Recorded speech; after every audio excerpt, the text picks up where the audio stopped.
Alright mga Papsikoy, so nagbabalik ang inyong lingkod, si Cuds PH. At syempre mga Papsikoy, 1 year na tayo. Oh, happy anniversary, happy anniversary. So thank you so much dun sa mga sumubaybay simula dun sa ating unang vlog. At syempre, yes na yes, tayo ang nagba-vlog with regards sa 300 SR.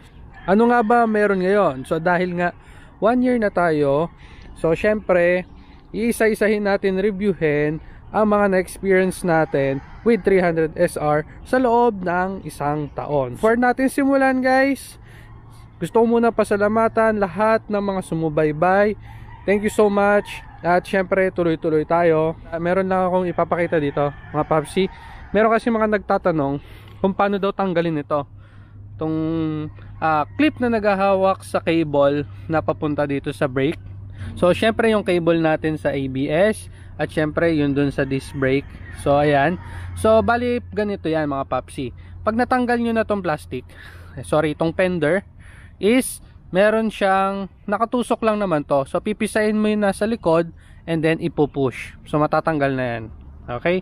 And then ang isa pa natin sasagutin na tanong is kung aesthetics lang daw ba itong ating anti-slip na dito sticker. Hindi guys, talagang kumakapit to ha. So once na nakaupo ka dito, so bali sa experience ko, kapag ang suot mo is maong, maganda yung kapit nito. Pero hindi ko siya na-try sa slacks. Pero sa maong siya kasi cotton, yung mga jeggings, mga ganon, makapit siya. So hindi ako nag-slide papunta rito. Hindi na natin papatagalin pa guys. Simulan na natin ang alam. I don't ever slow up, no I don't take shit. I got no love for the fakeness. If you wanna play tough and wanna hate this, I'll always show up.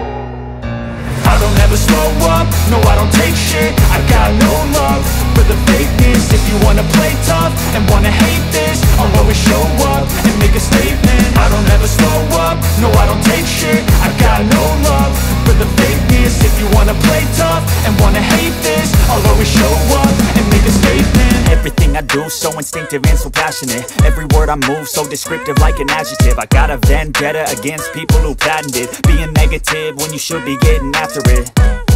I got facts over tracks, this and that. Spitting slow, spitting fast. I could roast, I could gas. Think I'm okay at last, but I don't know if that can erase all the past. And the pettiness, a reflection of the emptiness. Hilarious, you think you're worth my time, you're delirious. Mysterious, because you hide behind a fake exterior. Inferior, you know I'll always be a bit superior. Get off of me, this ain't no humble brag. I want you to hear words, you can say them back. I want you to feel free from the chains at last, and to believe in what you got, it was built to last, yeah.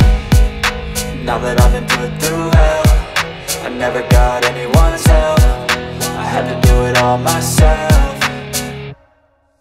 I don't ever slow up, no I don't take shit. I got no love for the fakeness. If you wanna play tough and wanna hate this, I'll always show up and make a statement. I don't ever slow up, no I don't take shit. I got no love for the fakeness. If you wanna play tough and wanna hate this, I'll always show up and make a statement. Gonna learn the consequence of being incompetent. Mental health is confidence, dreams and some honestness. I'm not here to save the day, that's for you to take away. I could play a million mind games, but instead I say something not illogical, something that is topical. Rub it on and watch it go, make yourself unstoppable. Dreams are irresponsible, but they're always possible. If you just believe, you could be so remarkable. Thoughts in my head, a collage and they spread. I'll be great one day, going off of my meds. No I'm not giving up, no I'm not giving in. I will make it to the top, taking off in the wind. I gotta make it, I'm saving every day to taste it. I'm patient. So unang-una guys, kung mapapansin nyo is hindi siya bagong linis, para din makita natin later kung okay ba yung mga fairings niya saka yung pintura niya. At the same time, wala pa akong pinapalitan dito guys, except dun sa kanyang sticker sa fairings. So kaya masasabi ko na talaga naman, kung hindi nyo gagalawin, ganito siya sa loob ng isang taon. So number 1 mga Papsi is itong kabitan ng kanyang plaka. So hindi ito sukat dun sa plaka na lumalabas ngayon, which is ayun nga, kung makikita nyo, ginamitan ko pa siya ng bracket. Okay, so hindi siya kasya. Tapos kung mapapansin nyo, yung ating medyo nawalan kasi guys, To guys, wala pa akong pinapahid dyan Iba talaga yung kulay nito, nitong part na to. Dito, mas maitim to. So medyo grayish siya. Pero kung mapapansin nyo guys, okay pa naman siya, hindi siya namumuti. Ayan. So siguro tamang alaga lang din. Bihira ko lang din to punasan guys ng mga mga pampakintab. Tsaka hindi ko ginagamitan to ng BS1. Okay, so hindi pa yan nakatikim ng BS1 mga papsi. So upuan mga papsi, okay pa naman. So wag nyo na lang pansinin medyo naambon kasi talaga. So ayan guys, okay pa naman, lalo na tong ating angkasan, halos hindi yan nauupuan.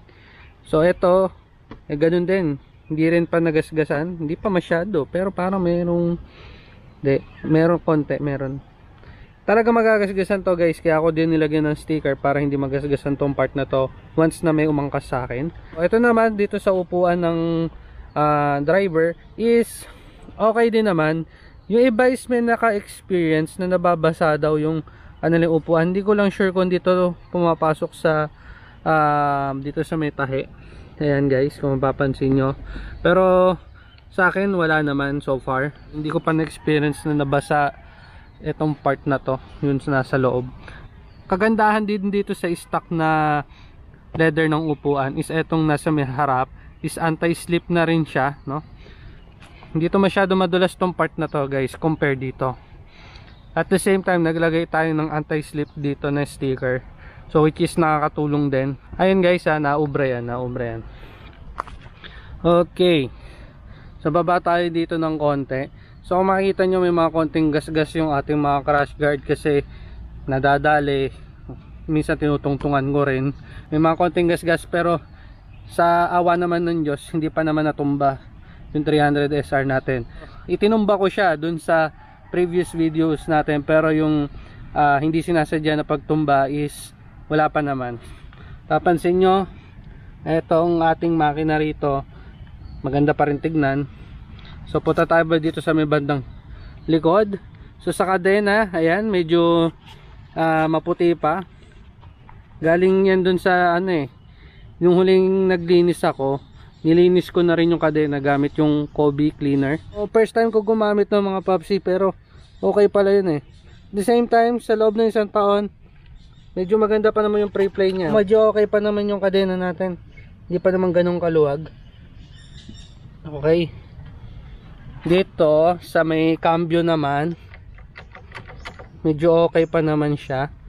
May mga parts na kinakalawang, pero yun lang. Pag nilinis, lagyan na rin ng oil para hindi tuluyang kalawangin. So yun yung tip ko. So ito, chinek ko, okay din naman, hindi pa lumuluwag. Pati yung ating oil seal, hindi pa naman din lumuwag ang ating oil seal, or hindi pa nasisira. All goods pa naman. So ingat lang din doon sa pagtanggal nung takip ng pag magde-drain kayo ng langis. Meron tayong mga kapapsi na nasobrahan sa sikip, nasira yung threading, nabaak. Tamang higpit lang guys Okay, takip lang yan, hindi natin kailangan ng sobrang sikip dyan. So yung sticker natin is hindi na yung stock sticker natin, pero the rest, ito stock sticker to stock. Nasa ibaba stock pa rin. So yun na, dito lang ang pinalitan natin. Alright, dito sa harapan, so syempre dun sa mga nakapanood, naglagay tayo ng fender extension kasi nga kung wala ito guys, lahat ng dumi is nandoon sa radiator. Grabe, ang dilim. Wait lang, kuha lang tayo ng flashlight mga papsi. Mga papsi, kung makikita nyo ang ating radiator, grabe, ang linis nya, ganda tignan, diba? So hindi na umaabot dyan yung tubig at putik. So diba, linis tignan. Next thing is yung ating, kung makikita nyo dyan sa may bandang taas, yung ating horn. Medyo pit-pit din yung tunog niya. So ang cute, dahil maliit lang na yan. Malaki pa nga daw yung tunog ng mga naka-scooter kaysa dito sa horn ni 300 SR. So yun lang naman. Kung wala naman para sa inyo yung tunog ng horn, okay na rin. Pero kung gusto nyo palitan, pwede naman. So next naman is itong mga plastic. Is checkin natin mga papsi. Tingnan natin malapitan. So mga papsi, wala pa akong pinapahid dito ha. Matagal na akong walang pinapahid dito. So medyo naambon lang talaga. So kung mapapansin nyo, makinis pa. Saka maganda pa yung kulay. So 1 year yan ha mga papsi ha. Medyo nabibilad yan sa araw. Dito lang ako nagkaroon ng konting problema mga papsi. Etong fiber design nya mga papsi, nabubura to. Ayan, yung iba is nagpa clear coat para dito. Kung mapapansin nyo, itong mga part na to, ayan, burado na. Ayan mga papsi, may mga parts na burado na. So kung ayaw nyo magkaganito yung sa inyo, is yun nga, pwede kayo magpa clear coat para dito. Pero yun nga, di ba, before yung una natin video, sabi ko mukhang ano ha, pangit yung pagka plastic. Pero guys, for 1 year, so nasabi ko naman na okay siya. Etong tank lang to, sa may bandang tangke lang yung medyo natunog, kung mapapansin nyo. Ayan, pero banda rito mga papsi, wala, solid. Okay, dito merong konting-konti, pero yun nga, okay na rin to. Ayan, pero ito talaga ang malala itong part na to. At meron nagsuggest sa atin, no, once na binaklas nyo itong tangke, pwede nyo daw lagyan ng double sided tape. So nakalimutan ko lang kung sino mga papsi ko sinagsabi na, pero yun, mega shoutout sa iyo paps. So thank you din sa inyong pagsubaybay. Okay, so next, etong binili natin na sticker na fiber. So carbon fiber daw talaga to So once na nabasa to, tas nalamigan, namumuti. Pero once na matuyo siya, mainitan siya, nawawala na yung pamumuti. Katulad nito. Ayan, kung makikita nyo, namumuti siya. Ganyan siya guys pag nalamigan, namumuti. Pero once na matuyo siya, mainitan siya ulit, is naging okay naman na. So ito naman guys, so for 1 year, maganda yung rubber nya. Kahit wala akong gloves, maganda yung kapit sa kamay. Pero one thing lang is, ayun nga, na pagka hindi nyo siya nililinis maigi, yung mga sulok-sulok nya kinakapitan ng dumi, ang hirap na tanggalin. Side mirror natin, stock pa rin. So sa awa ng Diyos, hindi pa naman siya nadali ng matindi ha, pero nadadali yan mga papsi. Kung makikita nyo, ayan, gas-gas na yan, kabilaan niya may gas-gas. Oh ayan, di ba?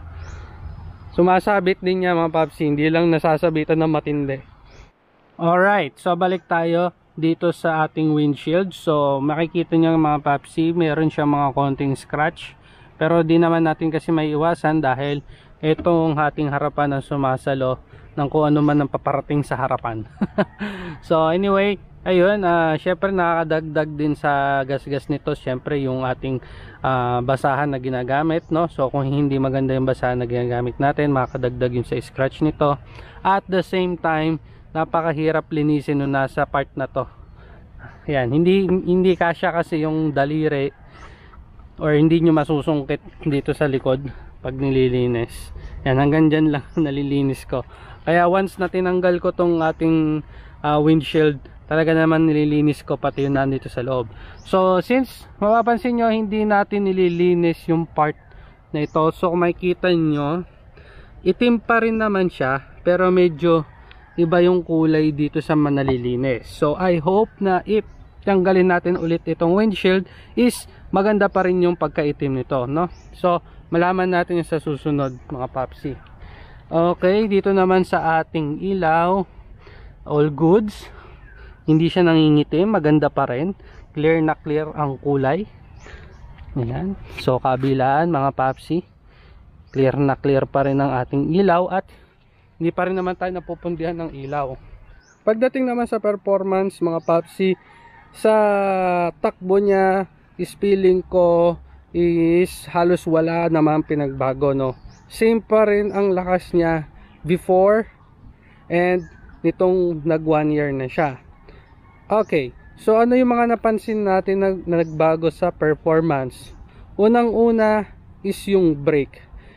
Feeling ko hindi na siya kasing aggressive nung bago pa, which is yun nga, syempre bago nga, so maganda yung kapit, so medyo pudpud na siguro yung ating brake pad, kaya hindi na ganong kaganda yung brake, pero okay pa rin naman yung brake natin, no? So pag kailangan mag brake, syempre titigil pa rin naman. Okay, so next is yung clutch. So sa clutch natin, ganun pa rin, maganda pa rin at smooth. So mayroong mga nahihirapan na mag-shift ng kanilang clutch, which is i-adjust nyo lang mga papsi dun sa cable nya. All goods naman. And then ang isa pa natin napansin is yung aggressiveness ng ABS. So mga papsi, before, di ba sabi ko nga parang ang lakas ng preno natin, so konting preno ko lang kumakagat na sa ABS, pero ngayon is kailangan ko pa ng isang biglaang preno para kumagat si ABS. So which is hindi ko sure if related ba yun dahil medyo luma na yung ating brake. Malaman natin kung babalik yung aggressiveness ng ABS kapag ka bago yung ating preno. Alright? Ayun mga papsi. So for this video at syempre for this ating anniversary ng 300 SR is thank you so much, at syempre dito na nagtatapos ang ating content. Kung hindi pa kayo nakasubscribe, syempre i-click nyo na ang subscribe button at i-click nyo na rin ang tiny bell para lagi kayo updated sa ating mga videos. Thank you guys, peace out.